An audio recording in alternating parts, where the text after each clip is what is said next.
Hello mga kakusina! Ito ang recipe natin for today. Ginataang pinakbet. At ito ang mga ingredients natin. Kamatis, sibuyas, bawang, luya. Optional lang yung sili na green. Pag gusto niya pong lagyan, pwede. Of course, mayroon tayong liempo, pansahog.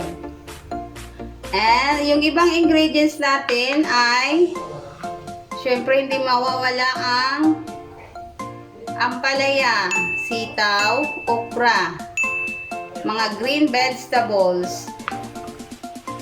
Ingredients na last but not the least, ang talong. Ito ang mga kakailanganin natin sa ating recipe for today na ginataang pinakbet. Syempre kailangan din natin ng bagoong na isda, konting asin.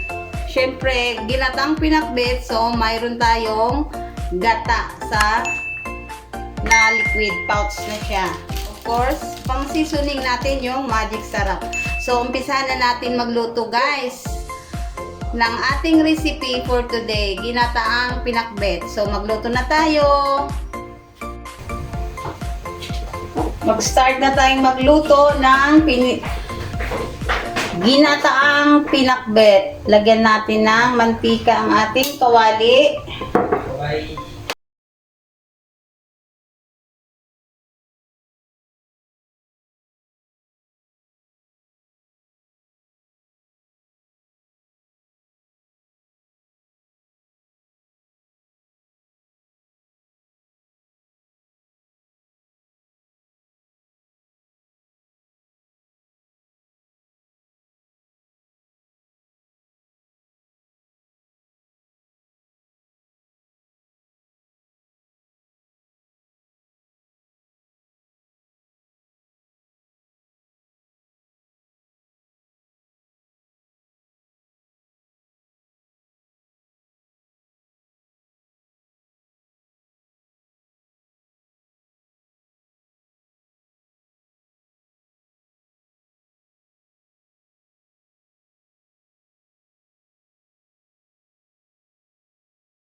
Natin ng mabuti yung sibuyas, mga ricados, bawang, para yung aroma ng ricado ay lalabas para mas lalo siyang sumarap.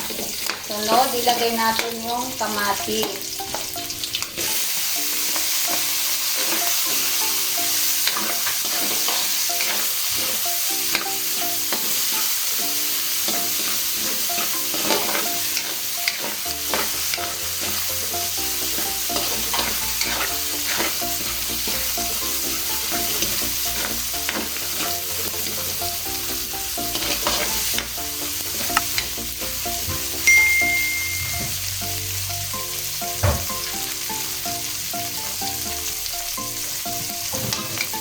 Sunod, nilagay natin yung mga ating mga gulay, ang palaya. Lahat na yan guys, sama-sama na yan.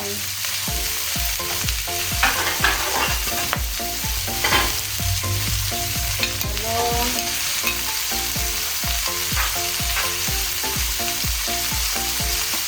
Yung siling green.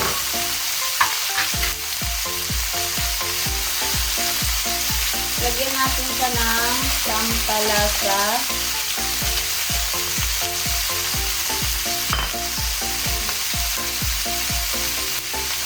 Bagoong. Haluin muna natin ito guys. Halo-haloin. Para halo yung lasa na bagoong yung nilagay natin. Ito, lagyan natin siya ng tubig.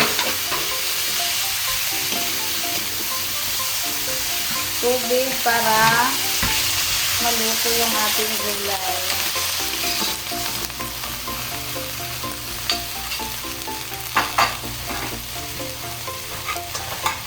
Takpan natin ito, guys.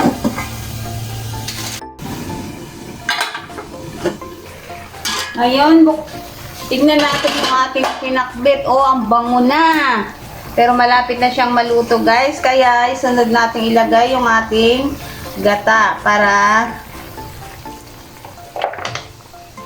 ma-absorb niya yung gata sa gulay natin para mas lalo pa siyang sumarap. Haluin natin.